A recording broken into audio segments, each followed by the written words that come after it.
जी अस्सलाम वालेकुम dear students, क्या हाल चाल है? ठीक हैं आप? आज का हमारा टॉपिक जो है वो cost accounting cycle entries and T accounts है। यानी जर्नल एंट्रीज़ के बाद जो है वो हम टी अकाउंट्स की तरफ मूव करेंगे। तो एक क्वेश्चन मैं आपके सामने रखता हूँ, इसको देख लें ज़रा प्लीज़।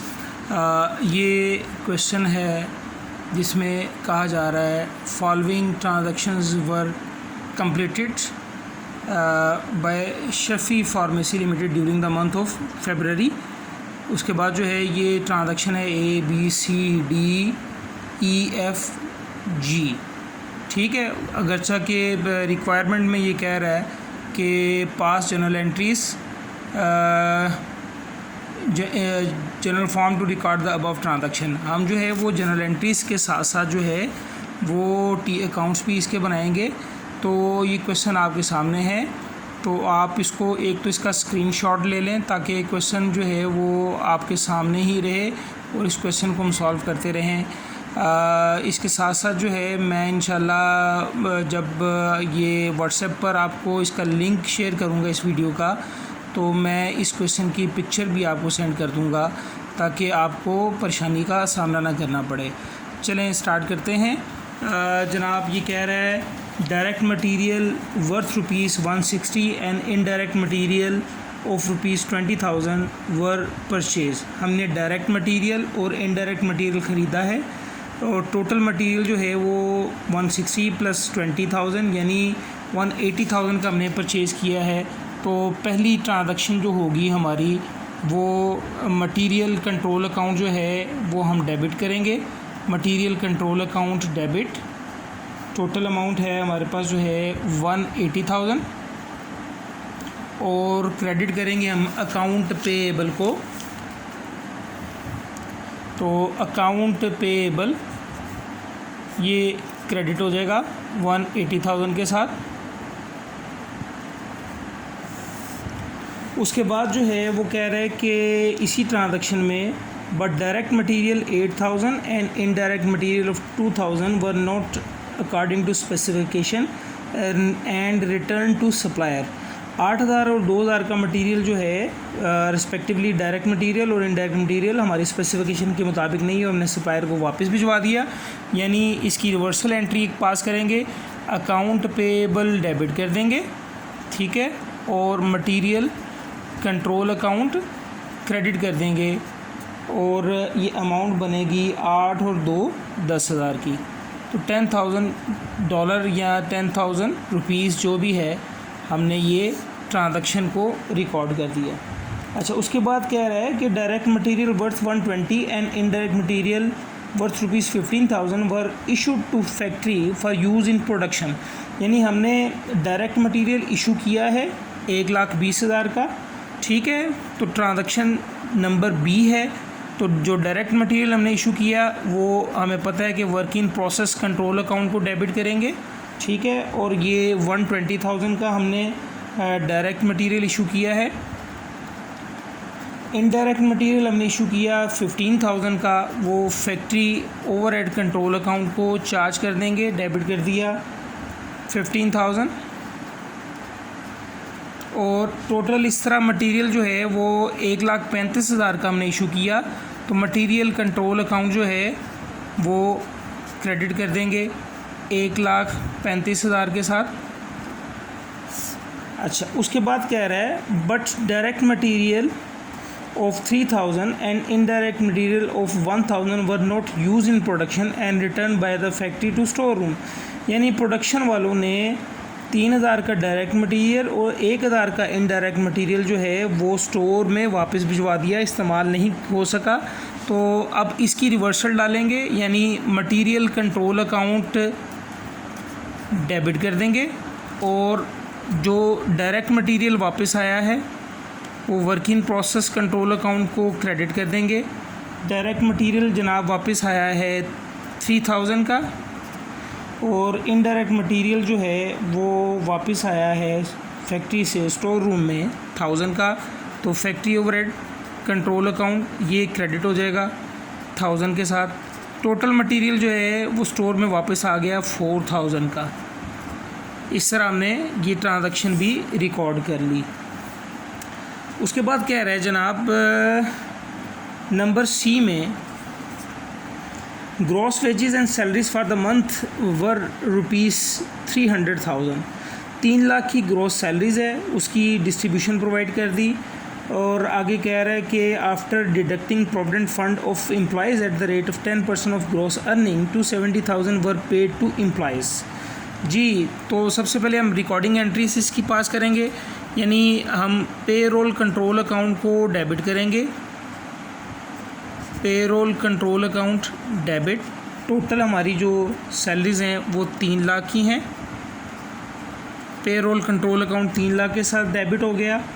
और जो ग्रॉस अर्निंग में से डिडक्शन है 10% प्रोविडेंट फ़ंड की है, तो प्रोविडेंट फ़ंड पेएबल जो है वो क्रेडिट करेंगे 30,000 eight the rate of 10% of the gross salary.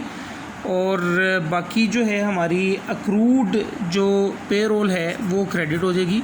Accrued payroll वो हम क्रेडिट कर देंगे 2,70,000 के साथ।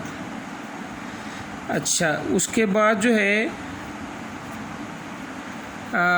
इस तरह 2,70,000 के साथ जो है वो हमने अक्रूड पेरोल को क्रेडिट कर दिया।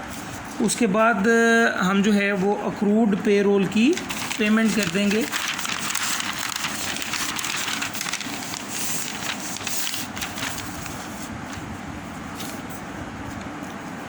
यानी अक्रूड पेरोल डेबिट 270,000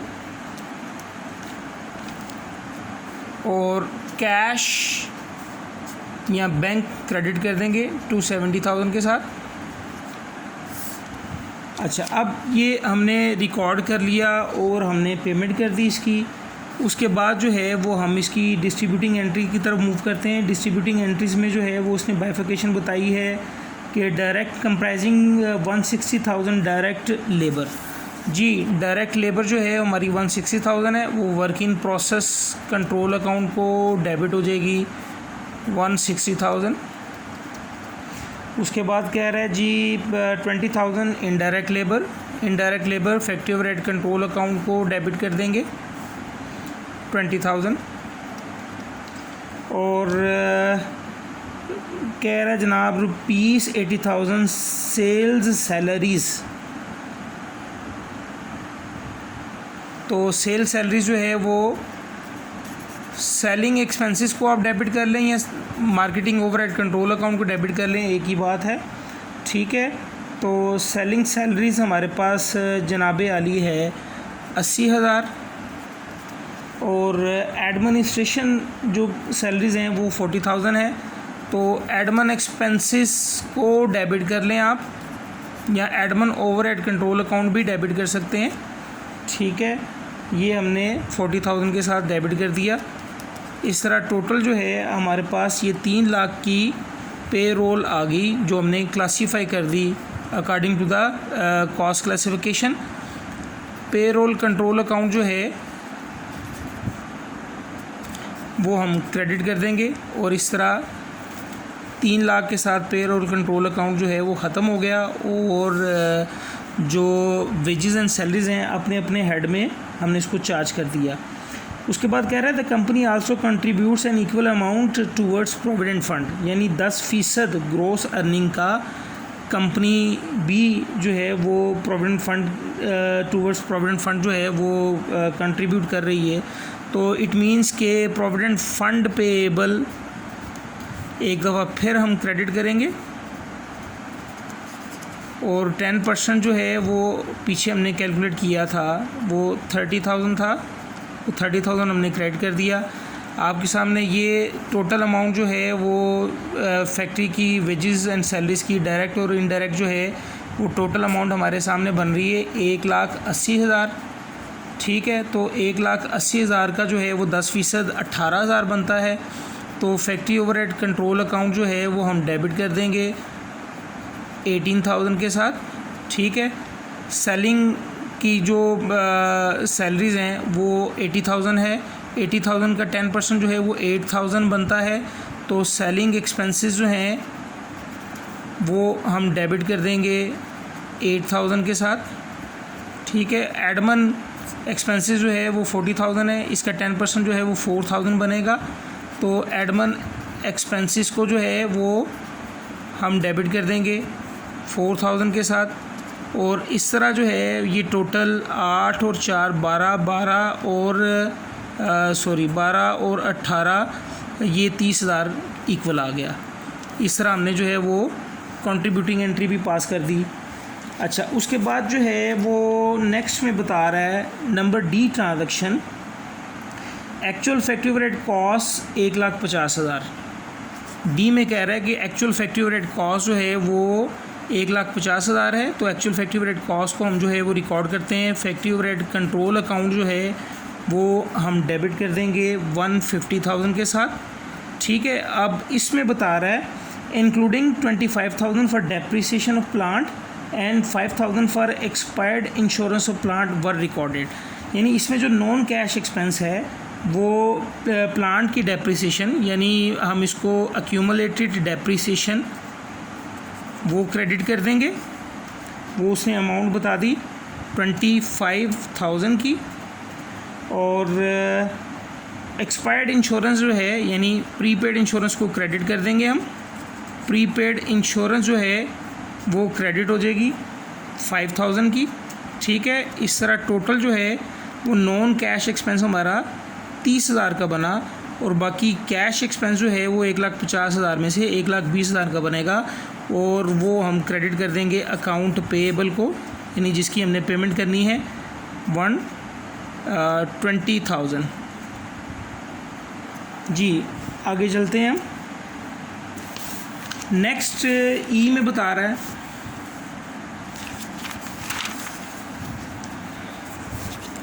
ई में जनाब अली हमें मेंशन कर रहा है कि factory overhead is applied to production at the rate of 100% of direct labour cost. तो डायरेक्ट लेबर कॉस्ट जो है हमारे पास 1,60,000 है, वो हमने अप्लाई करना है। तो अप्लाई की एंट्री जो है वो work in process control account वो डेबिट कर देंगे। और फैक्ट्री ओवरहेड अप्लाइड अकाउंट जो है वो हम क्रेडिट कर देंगे। एक एंट्री ये पास करेंगे।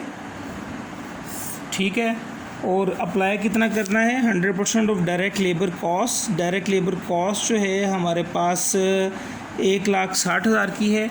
तो ये ट्रांजैक्शन हम रिकॉर्ड करेंगे 1,60,000 1,60,000। और उसके बाद जो है वो फौरी तौर पर जो है अप्लाइड को हम क्लोज़ कर देंगे फैक्ट्री ओवरहेड कंट्रोल में। तो नेक्स्ट एंट्री हमारी होगी factory overhead applied account debit 160,000 के साथ। और factory overhead control account credit 160,000 के साथ। अच्छा, उसके बाद जो है वो एफ में कह रहा है goods costing 4 lakh work completed during the month. 4 lakh की चीज़ें बन गई। तो जब चीज़ें बन जाती हैं हमें पता है कि हम जो है वो फिनिश गुड्स को डेबिट कर देते हैं। सो फिनिश गुड्स अकाउंट जो है वो डेबिट हो जाएगा। फिनिश गुड्स डेबिट 4 लाख के साथ। और क्रेडिट किसको करेंगे work in process control account को क्रेडिट कर देंगे 4 लाख के साथ। आगे हमें बता रहा है कि गुड्स कॉस्टिंग, ये तो एफ एंट्री थी ना, जी एंट्री में हमें मेंशन कर रहा है कि goods costing ₹350,000 were sold for ₹450,000। Sales of ₹1 lakh were for cash. जी चीज़ें 3,50,000 की हमने 4,50,000 में सेल आउट कर दी। यानी हम फिनिश गुड्स को क्रेडिट करेंगे और कॉस्ट ऑफ गुड्स सोल्ड को डेबिट करेंगे। So cost of goods sold ये डेबिट हो जाएगा कितने के साथ 3.5 लाख के साथ। और फिनिश गुड्स जो है फिनिश गुड्स अकाउंट जो है वो क्रेडिट हो जाएगा 3.5 लाख के साथ। और ये हमने चीज़ें कितने में बेचनी हैं, ये 4 लाख में हमने बेची हैं। यानी सेल्स अकाउंट जो है वो क्रेडिट हो जाएगा 4.5 लाख में 4,50,000। और ये कह रहा है कि 1 लाख की चीज़ें जो हैं गुड्स हमने सेल आउट की हैं कैश पर, यानी कैश डेबिट 100,000 के साथ, और अकाउंट रिसीवेबल बाकी जो अमाउंट होगी वो डेबिट हो जाएगी, यानी 350,000 के साथ। इस तरह ये ट्रांजैक्शंस हमने रिकॉर्ड कर ली हैं। तो मेरी आप लोगों से रिक्वेस्ट है कि आप अभी मेरे साथ रहिएगा, क्योंकि अभी हमने इसके टी अकाउंट्स बनाने हैं। तो टी अकाउंट्स के लिए जो है वो हम नेक्स्ट शीट इस्तेमाल करते हैं, और नेक्स्ट लेक्चर भी, यानी जो वीडियो लेक्चर होगा इससे अगला, वो इसी क्वेश्चन से मुतल्लिक़ होगा, जिसमें हम इसके टी अकाउंट्स बनाएंगे और देखेंगे कि कॉस्ट जो है वो किस किस तरह से मूव करके एक अकाउंट से दूसरे अकाउंट की तरफ जो है वो इसकी मूवमेंट चलती है। अल्लाह हाफिज़, अस्सलाम वालेकुम।